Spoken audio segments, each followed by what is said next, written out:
بسم اللہ الرحمن الرحیم۔ معزز سامعین، السلام علیکم ورحمۃ اللہ وبرکاتہ۔ امید ہے آپ خیریت سے ہوں گے۔ اللہ تعالیٰ آپ کو خوش رکھے، شاد و آباد رکھے۔ اللہ پاک آپ کی زندگی میں خوب بہاریں عطا فرمائے۔ میرے پیارے ناظرین، محترم دوستوں، بزرگوں، بچوں، آج میں آپ کو بتانے والا ہوں کہ یہ 3 کام کرنے والا انسان کبھی غریب نہیں ہوگا، اس کے پاس کبھی پیسوں کی کمی نہیں آئے گی، کبھی دولت میں کمی نہیں آئے گی۔ یہ 3 کام کرنے والا۔ اب آئیے میرے پیارے بھائیوں، پیارے عزیز دوستوں، وہ 3 کام کون سے ہیں میں آپ کو بتانے والا ہوں۔ دیکھیے، پہلے میں یہاں پر آپ کو ایک حدیث پاک سناتا ہوں اور اس کے بعد اسی حدیث پاک کی روشنی میں آپ کو بتاؤں گا کہ وہ 3 کام کون سے ہیں کہ جن کی وجہ سے انسان مالدار رہتا ہے، دولت مند رہتا ہے، پیسے والا رہتا ہے۔ دیکھیے، حضرت عبد الرحمن بن عوف رضی اللہ تعالی عنہ روایت کرتے ہیں کہ رسول کریم نے ارشاد فرمایا کہ قسم ہے مجھے رب ذوالجلال کی، جس کے قبضے قدرت میں میری جان ہے۔ اللہ کے نبی فرماتے ہیں یہ 3 کام وہ ہیں جو انسان کو دولت مند بنا دیتے ہیں۔ حضور نے قسم کھا کر یہ بتایا کہ صدقہ کرنے سے مال کم نہیں ہوتا، صدقہ کرنے سے مال کم نہیں ہوتا ہے۔ تو معلوم ہو گیا کہ صدقہ کرو گے تو مالدار ہو جاؤ گے، صدقہ کرو گے تو بیماریوں سے نجات مل جائے گی۔ صدقہ کرنا انسان کو مالدار بھی بناتا ہے، شفا بھی مل جاتی ہے، اور صدقہ کرنے سے دماغ کو سکون بھی مل جاتا ہے۔ نمبر 1 یہ ہو گیا، صدقہ کرنے سے مال کم نہیں ہوتا۔ اب آپ سمجھ سکتے ہیں اس بات کو، جو لوگ کہتے ہیں کہ مال گیا مال گیا مال گیا، نہیں آیا۔ جب بھی فیصلہ کرنے کی بات آئے تو ایمان پر فیصلہ کرنا چاہیے، عقل پر نہیں کرنا چاہیے۔ دیکھیے میرے پیارے عزیز ساتھیوں، جیسے کسی غریب محتاج مسکین نے 10,000 مانگے تو عقل کہتی ہے کہ پیسے مت دو، اور ایمان کہتا ہے کہ دے دو، ثواب مل جائے گا۔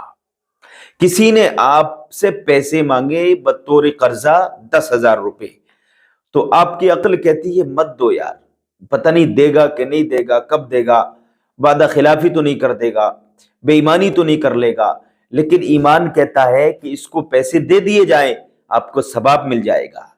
اس لیے کہ قرضہ جب دیا جاتا ہے کسی مجبور انسان کو، جو پیسے مانگ رہا ہے مجبوری میں، پریشانی میں آپ سے قرضہ مانگ رہا ہے، اور آپ دے دیں، اس کا کام چلا دیں، تو آپ کو ثواب مل جائے گا۔ تو یہاں پر ایمان کی بات ہے اور عقل کی بات ہے۔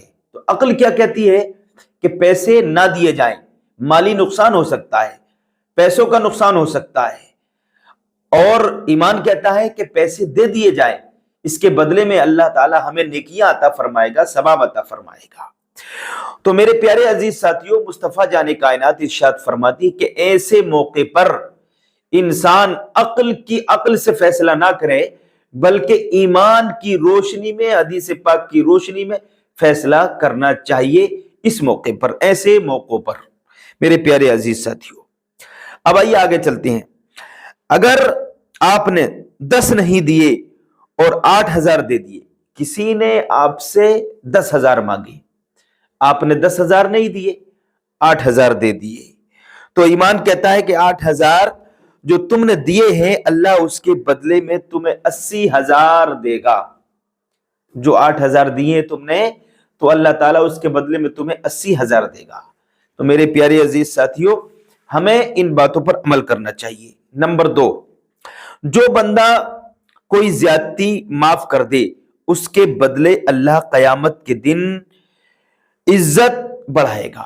یعنی آپ کے اوپر کسی نے ظلم کر دیا، آپ کو کسی نے مار دیا، یا آپ کے اوپر زیادتی ہو گئی، ظلم ہو گیا، آپ نے اس کو معاف کر دیا، طاقت ہے آپ کے پاس بدلہ لینے کی، لیکن آپ نے معاف کر دیا، کیونکہ اللہ تعالیٰ معاف کرنے والوں سے محبت فرماتا ہے، اللہ تعالیٰ رحم کرنے والوں سے محبت فرماتا ہے، اس لیے کہ اللہ تعالیٰ خود رحیم ہے، اور اس نے اپنے نبی کو بھی رحیم بنایا۔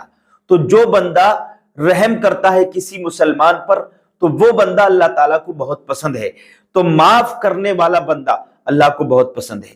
آپ کے اوپر کسی نے ظلم کر دیا، زیادتی کر دی، آپ نے اسے معاف کر دیا تو اللہ تعالیٰ آپ کی عزت میں اضافہ فرمائے گا، یہاں بھی آپ کو عزت ملے گی اور میدان محشر میں بھی اللہ تعالیٰ آپ کی عزت میں 4 چاند لگا دے گا، 4 چاند عطا فرمائے گا۔ میرے پیارے عزیز ساتھیو، اللہ کے رسول نے قسم کھائی ہے کہ ان 3 باتوں کی، یعنی کسی نے آپ پر زیادتی کی، آپ کو برا بھلا کہا، آپ کو گالی دے دیا یا آپ کی عزت پر حملہ کیا اور آپ اس کو معاف کر دیں تو اللہ تعالیٰ اس کے بدلے میں قیامت میں آپ کی عزت میں اضافہ فرمائے گا۔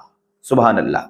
میرے پیارے عزیز ساتھیو، اب دیکھیے اللہ تعالیٰ جس کی عزت قیامت میں بڑھائے گا تو اس کی عزت دنیا میں بھی بڑھا دے گا۔ اللہ تعالیٰ قیامت میں اس کی عزت بڑھائے گا تو دنیا میں بھی اللہ تعالیٰ اس کو عزت عطا فرماتا ہے۔ پھر جب قیامت میں اس کی پیشی ہوگی اللہ کے سامنے، وہاں بھی اس کے سر پر عزتوں کے تاج رکھے جائیں گے۔ میرے پیارے عزیز ساتھیو، 2 باتیں مکمل ہو گئی۔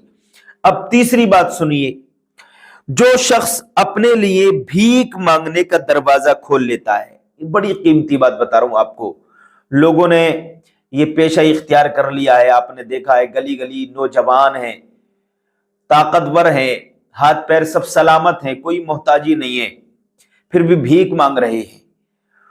تو دیکھیے اس کے بارے میں آتا ہے، کتابوں میں لکھا ہے کہ جو شخص اپنے لیے بھیک مانگنے کا دروازہ کھول لیتا ہے تو اللہ تعالیٰ اس کے لیے غریبی کا دروازہ کھول دیتا ہے، غربت کا دروازہ کھول دیتا ہے۔ تو میرے پیارے عزیز ساتھیو، آپ نے دیکھا ہوگا کہ بھیک مانگنے والا بھیک مانگنے میں چاہے 10,000 مانگ لے روزانہ، چاہے 50,000 مانگ لے، لیکن وہ کبھی مالدار نہیں ہو سکتا، اس لیے کہ اس کے بارے میں بتا دیا گیا، ہمیں اسلام میں یہ بات بتا دی گئی ہے، مسلمانوں کو یہ سبق پڑھا دیا گیا ہے کہ جو شخص اپنے لیے بھیک کا دروازہ کھول لیتا ہے تو اللہ تعالیٰ اس کے لیے غربت کا بھی دروازہ کھول دیتا ہے، وہ ہمیشہ غریب ہی رہتا ہے، غریب ہی مر جاتا ہے۔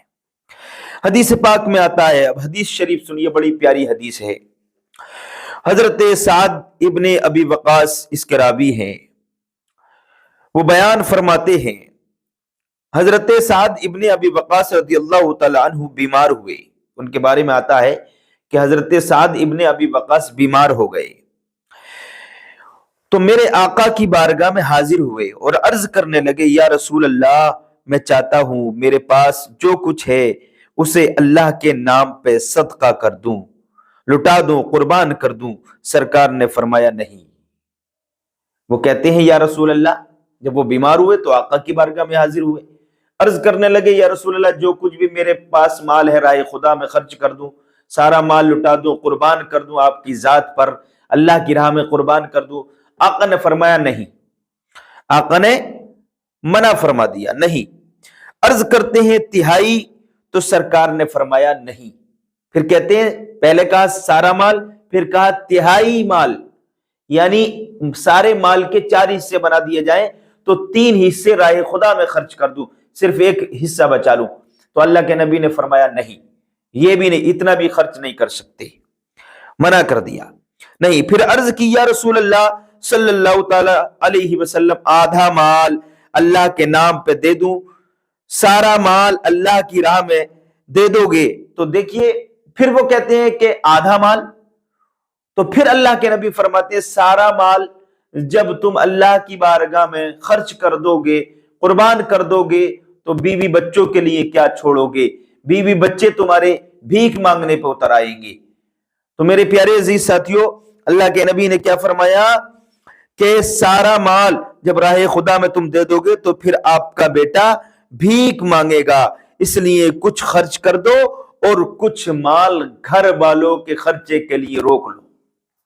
میرے پیارے عزیز ساتھیو، تو یہاں سے یہ سبق ملتا ہے ہمیں کہ ہمیں ہمارا اسلام سکھاتا ہے کہ جو مال ہم راہ خدا میں خرچ کریں تو اللہ کی طرف سے ہمارے لیے یہ حکم ہے، رسول اللہ کی طرف سے ہمارے لیے یہ حکم ہے، قرآن و حدیث میں یہ ہمیں بات بتائی گئی ہے کہ ہم جو مال خرچ کریں گھر سے اتنا مال خرچ کریں تاکہ ہمارے گھر کے خرچے میں کمی نہ آئے۔ یہ نہیں کہتا ہے اسلام، قرآن و حدیث میں یہ نہیں کہا گیا کہ سارا مال آپ خرچ کر دو اور بھیک مانگنے پہ اتر آؤ، نہیں۔ اسلام بڑا پیارا مذہب ہے، اسلام جیسا مذہب دنیا میں نہ آیا ہے اور نہ قیامت تک آئے گا۔ اللہ تعالیٰ ارشاد فرماتا ہے ان الدین عند اللہ الاسلام، اللہ کے نزدیک اگر کوئی دین ہے تو وہ دین اسلام ہے۔ تو آقا نے فرمایا کہ جتنا مال، اے سعد ابن ابی وقاص، جتنا مال آپ کے پاس ہے اس میں سے کچھ مال اللہ کی راہ میں خرچ کر دو، دین کے نام پر، ایمان کے نام پر، اسلام کے نام پر خرچ کر دو، اور کچھ بچا لو اپنی گھر والوں کی ضرورت کے لیے۔ تو میرے پیارے عزیز ساتھیو، یہ چند باتیں تھیں جو میں نے آپ کے سامنے پیش کی ہیں۔ آپ عمل کریں، ناچیز کو دعاؤں میں یاد رکھیں۔ آج کے لیے اتنا ہی کافی ہے۔ السلام علیکم۔